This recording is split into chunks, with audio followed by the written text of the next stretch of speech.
Sabda winedar Ahad 3 Mei taun 2026. Yohanes 11 ayatipun 12 ngantos dumugi 13. Sing sapa pracaya marang aku iku bakal nindakake uga panggawe-panggawe kang tak lakoni, malah kang luwih wigati karo iku. Lan apa wae kang kasuwun atas saka jenengku, aku bakal ngleksanani. Yairahan pandonga dados sarana tumindaking pakaryan. Limrahipun menawi wonten pangarsa utawi pimpinan ingkang badhe mutasi pindah panggenan dinas, kawontenaken acara pepisahan.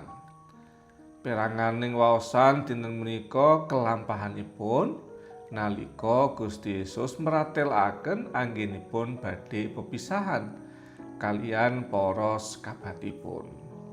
Panjenenganipun badhe nilaraken para sekabat kangge nyawisaken papan ingkang mulya tumraping para sekabat. Panjenenganipun badhe rawuh malih dene para sekabatipun tasih kedah nindakaken ayahan ing donya.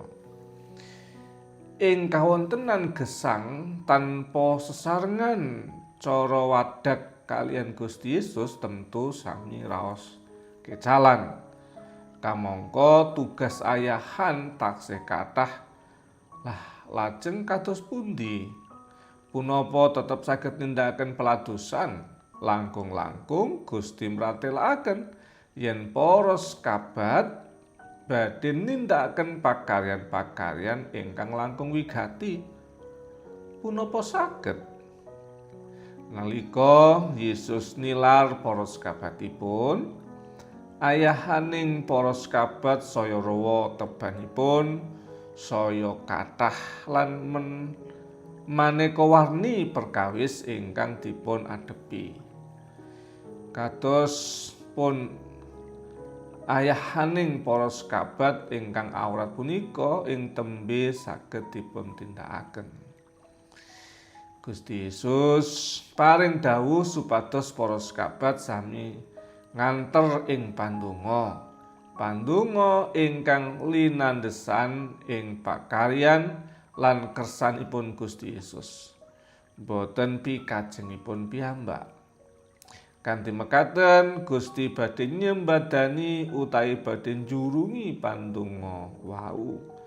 Panjenenganipun kepareng paring daya kekiyatan lan kesagedan nindakaken ayahan awrat ing donya menika.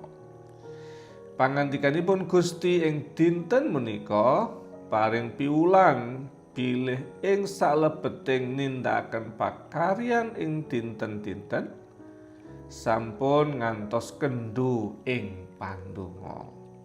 Tetep teguh ing pengandel dhateng panjenenganipun Gusti. Mugi Gusti berkahi pakaryan kita. Amin.